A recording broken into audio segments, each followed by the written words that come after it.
Hello everybody, and welcome back to Flow and the Art of Miata Maintenance. My name is Joe Carey, and I'm so glad you are here with me. Autumn in New England. It's my favorite time of year. I just love the colors and the light, the temperature. There's so much to enjoy in New England in the fall. But New England in the fall also means something else. It means that the weather can change in the blink of an eye.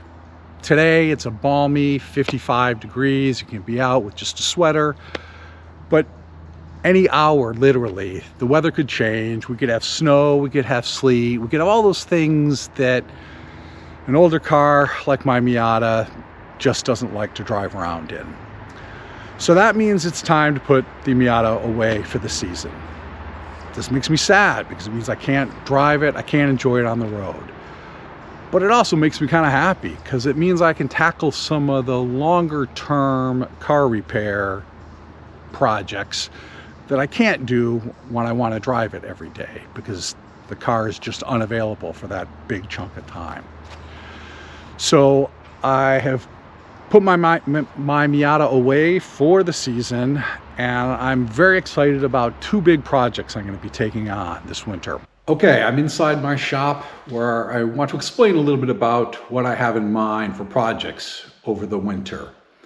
There's basically two things I want to do this winter to the Miata. The first is a mechanical operation where I'm going to be installing a Flying Miata turbocharger kit in the car, and I'll go over that in a little bit, in a little bit more detail. The second thing has to do with some body panel work. Very little rust on this car, but there is a little bit in the corner panels on both sides, and I'm going to be attempting to repair those.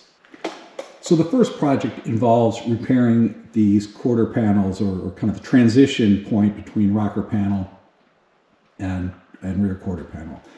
This is a spot that all Miatas have trouble with. It has to do with the drain from the convertible top, which would get plugged up.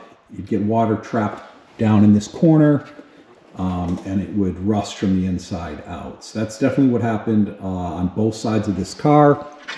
You can see the piece that I cut out from there so many years ago, welded in a patch here, but the rust continued. So my plan is to, I cut out that old rusted part well past the point of any evidence of rust, and I'll be welding in a new panel on both sides. This is the second project I'll be taking on. So this is the standard 1.6 liter Miata engine that was the only available engine up until 1994. I think they introduced the 1.8 liter. Everyone says this thing was underpowered. It's the one limiting factor on the fun factor of driving a Miata. So many people over the years have tried different modifications to bring more power to the engine, including myself. Maybe 10 years ago, I installed this supposedly cold, less restrictive air intake. Can't say it probably had a big effect on the performance. In fact, I don't think it had any effect on the performance whatsoever. I've even watched some videos that argue that it makes the performance worse than the factory setup. But it did make the engine sound a little cooler, so that's something. So I'm going to be pulling out that new old intake system and installing that, a Garrett turbocharger. But I got the turbo kit from Flying Miata, which has worked on creating turbo kits for the Miata for years, and has developed this kit that really is supposed to be pretty easy to install in the engine. It adds about 50 to 60 horsepower to the 1.6 engine, so it should go from about 95 horsepower to north of 150 horsepower, which should make a huge difference in the zippiness of the car. So that's a fairly elaborate install involving all those boxes of parts that I have to open up and sort through and then start putting on the car. So I'm pretty excited about trying that. It's something I'm much more confident about. I've worked on a lot of engines.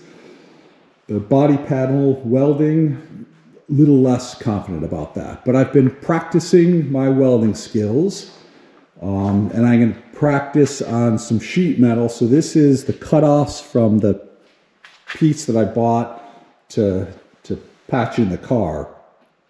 And I'm going to practice welding these first with a MIG welder, and seeing how good a seam I can get here before I try it on the car. So it's going to be a learning process, I'm sure, full of mistakes, but I'm really looking forward to it.